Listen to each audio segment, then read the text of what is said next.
Samantala, libo-libo na namang mga oportunidad ang bubuksan ng pamahalaan sa mga Pilipino sa loob at labas ng bansa. Kasabay na rin ng pagdiriwang ng Araw ng Kalayaan ng Bansa bukas. Ang mga industriya na maaaring pasukan, alamin sa sentro ng balita ni Bien Manalo. Pahirapan pa rin para sa senior high school graduate na si Jennifer ang makahanap ng trabaho. Marami pa rin aniya kasing kumpanya ang hindi tumatanggap ng mga senior high school graduate dahil na rin sa kakulangan sa work experience.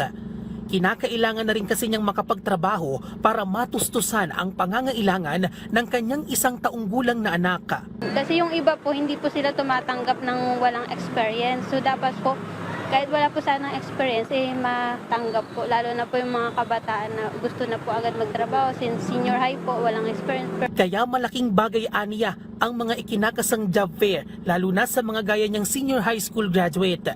Mahalaga po sir, kasi kailangan po ng bawat isa ng trabaho. Gawa po yung iba po nahihirapan maghanap ng trabaho pag sa kanila lang po.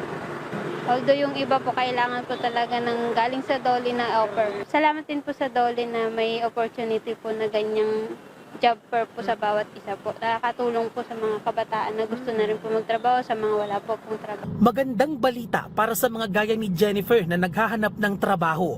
Libo-libong trabaho kasi ang bubuksan ng Department of Labor and Employment sa kanilang ikakasang job fair sa buong bansa sa selebrasyon ng Araw ng Kalayaan. Ayon sa DOLE, nasa 800 employers ang lalahok sa job fair na gagawin sa halos 50 job fair sites nationwide. Alok ang mahigit 70,000 trabaho.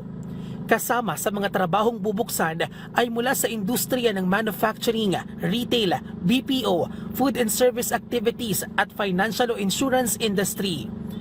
Sabi pa ng Labor Department, pumapalo sa 90 hanggang 95% o katumbas ng halos 2 milyong aplikante ang nabibigyan ng trabaho kada taon dahil na rin sa pagpapaigting ng kanilang Career Development Support Program. Inanyayahan po natin ang ating mga kababayan na magtungo po sa ating online job matching portal, ang fieldjobnet.gov.ph para po tignan ang mga bakanteng trabaho online.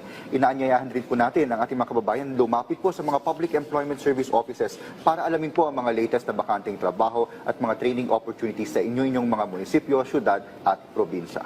Hinihikayat naman ng DOLE ang mga first-time job seeker na kumuha ng certification sa kanilang barangay para ma-avail ang mga libreng serbisyo, alinsunod na rin sa Assistance to First-Time Job Seekers ACA. Pinapayuhan din ang mga aplikante na bisitahin ang website at social media page ng Public Employment Services Office at DOLE Regional and Field Offices sa kanilang lugar para sa mga detalye at listahan ng venue ng mga job fair. Bien Manalo para sa Pambansang TV sa Bagong Pilipinas.